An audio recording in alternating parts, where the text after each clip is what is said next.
여러분 오늘 첫 뉴스는 참 대한민국이 자유무역의 혜택을 참 많이 누린 나라입니다. 그러니까 아마 이제 미국의 해상물류나 이런 물류 시스템에서 컨테이너의 발명이라는 것은 엄청난 사건인 거죠.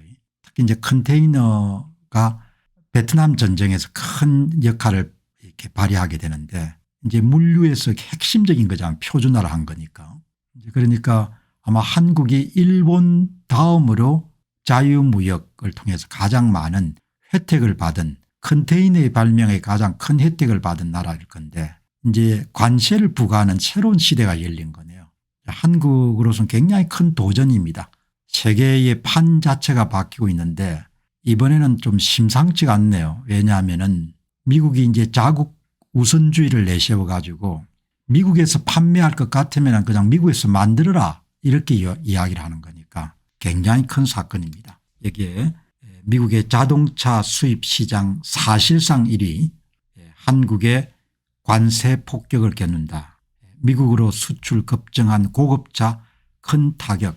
여러분 그러니까 트럼프 행정부의 기본 입장은 미국에서 팔 것 같으면 미국에서 만들어서 팔아라 이 이야기인 겁니다. 지금 100만 대 규모의 그런 생산 설비를 미국 내에 갖고 있는데 뭐 여기에 뭐 자유무역이 어떻고 이런 게 잘 안 통하는 거죠. 이제 아주 큰 사건인 겁니다. 엄청나게 큰 사건인데 대미 수출이 자동차 무역에 차지하는 비중도 크고 한국 전체 수출액에서 자동차 비중이 아마 좀 있으면 하긴 하겠지만 20%가 넘을 겁니다. 뭐 여기에 한덕수 총리가 상당히 익숙하죠. 한미 자유무역협정을 맺을 때 굉장히 큰 역할을 했으니까. 그렇지만 트럼프 행정부의 큰 대세가 자국 내의 우선주의를 선택했기 때문에 뭐 그런 실무자들이 빨리 들어온다 해가 크게 효과가 날 것 같지는 않은데 좀 도움은 되겠죠. 도움은 되는데 어떻든 간에 이게 아주 큰 일이네요. 대미 자동차 수출액이 50조네요. 미국에 수출하는 그런 비중이 27% 어마어마하네요.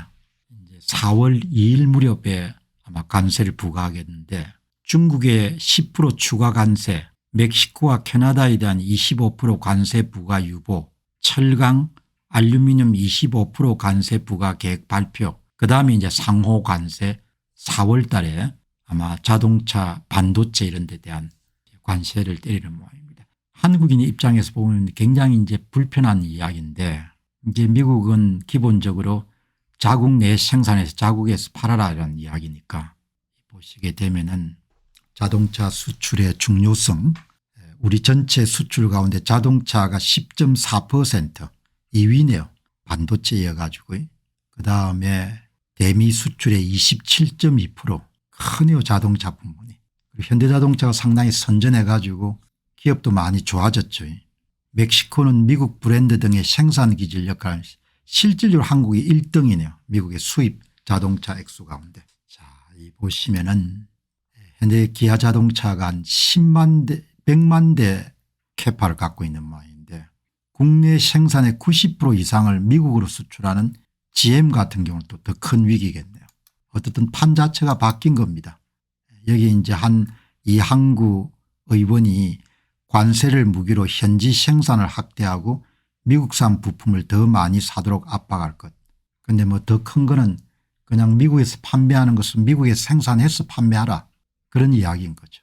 엄청나게 큰 이야기인 거죠. 여기 보시게 되면은 이제 제가 물었습니다. AI한테 중국, 캐나다, 멕시코에 대한 관세 부과에 이어서 자동차, 반도체 등에 대해서도 트럼프 행정부가 관세 부과를 추진하고 있습니다.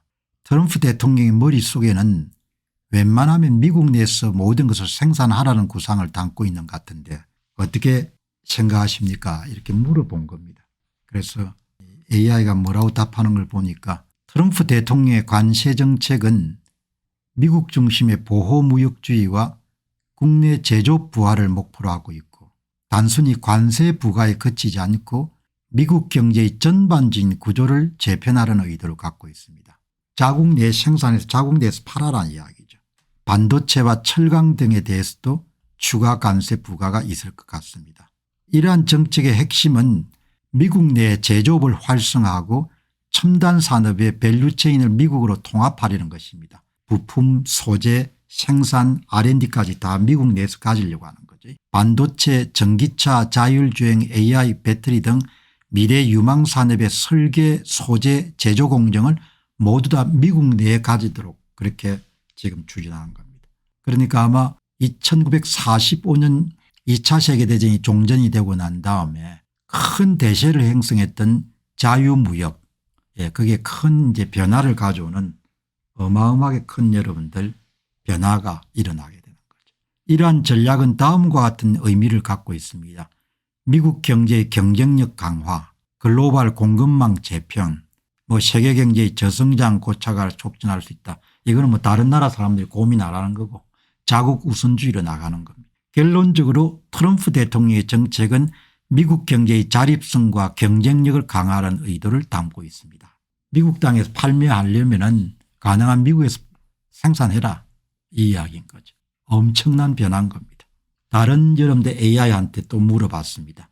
트럼프 대통령의 전방위적 광선 정책은 분명히 미국 제조업의 부활을 목표로 한 측면이 크고 미국을 다시 위대하게 메가 만들겠다는 슬로건 아래 미국 내 생산을 촉진하고 해외 수입되는 제품에 세금을 부과함으로써 미국들이 더 많은 생산을 하도록 유도하려고 하고 있습니다. 미국에서 만들고 미국에서 일자리를 창출하는 아주 간단하게 이야기하네요. 한국은 이런 비관세 혹은 무관세 때문에 굉장히 큰 혜택을 본 나라인데 큰 변화가 이제 앞에 닥친 거죠. 자, 여러분 이제 오늘 뉴스를 보다 보니까 참 젊은 분들은 도전 과제가 만만치 않겠네요. 안녕하십니까, 공병호입니다. 그동안 공병호TV는 선거 공정성 회복과 자유민주주의 체제의 보존과 발전을 위해 노력해왔습니다.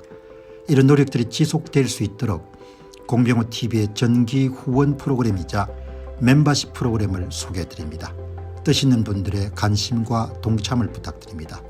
선거 공정성 회복을 위한 노력을 지지하시고 훌륭한 나라 만들기에 동참하시는 시청자분들이시라면 구독 버튼 바로 옆에 있는 가입 버튼을 통해서 정기 후원 프로그램에 가입할 수 있습니다. 가입 버튼을 누르시면 공병호TV의 후원자가 되시게 됩니다. 여러분의 후원이 선거 공정성 회복을 위한 노력에 힘을 더할 수 있을 뿐만 아니라 자유민주주의 체제의 수호를 그리고 발전을 통해 여러분과 후손들의 삶에 빛과 소금이 될 것입니다. 특히 그동안 공병호TV는 선거 공정성 회복을 위한 노력 과정에서 채널 성장에 제약이 가해지는 불이익을 감수해왔고 지금도 그런 불이익이 계속되고 있습니다.